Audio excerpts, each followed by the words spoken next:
You, sir, had a question, yes. You and then you. I had a question. Yes. It was about the Psalm 22. Yes. When you have a two-root letter, the aleph sneaks in, but the Hebrew says actually kari. It doesn't say karu. But I'm glad you don't believe totally the Masoretic text, because in the Septuagint text, in the Dead Sea Scrolls, it says karu, they pierced. That's not correct. And not only, you didn't check.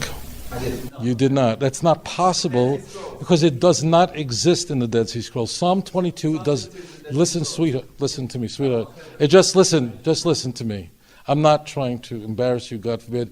I make mistakes all the time. The Dead's the facts are facts. Yeah.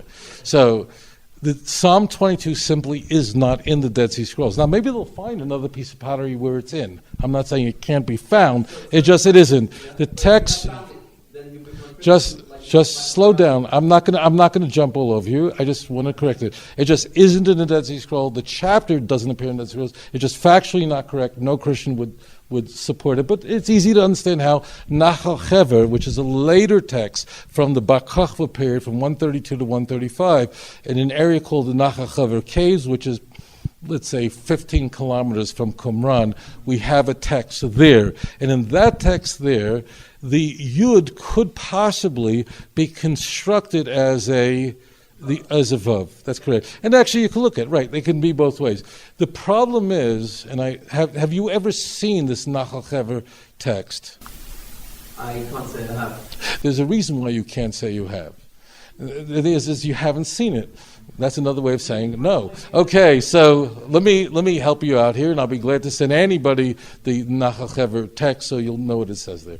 The answer is it isn't there. You have a very blurry text. It's not written like the Dead Sea Scrolls with clear, very well written. It's very sloppy.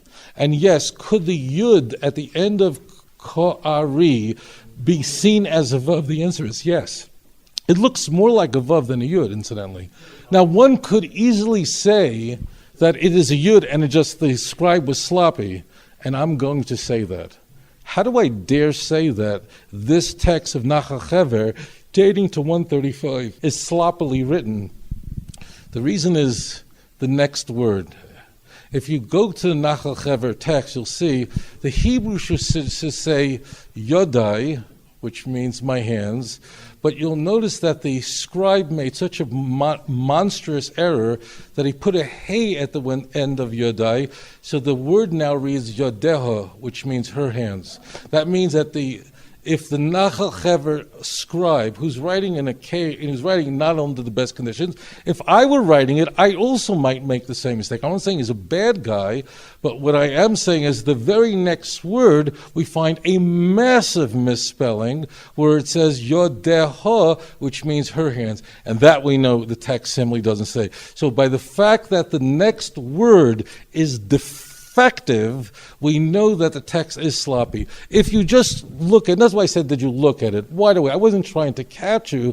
Anybody who goes, it's a Vav or it's a Yud is making a mistake, because if you look at it, it's just a very sloppy text. And not only is it a sloppy text, it's an 1,800-year-old text or 1,800 and something year old text. So therefore, it's very, very blurry. It's an absolute false assertion. And just please look at the next word. The next word says Yodeha in the Nachal Hever cave, and it shouldn't say Yodeha. We have a clear misspelling. So the Nachal Hever cave is a sloppy text. You could see it, and it's always good because you know what, my brother? It's your life is at stake.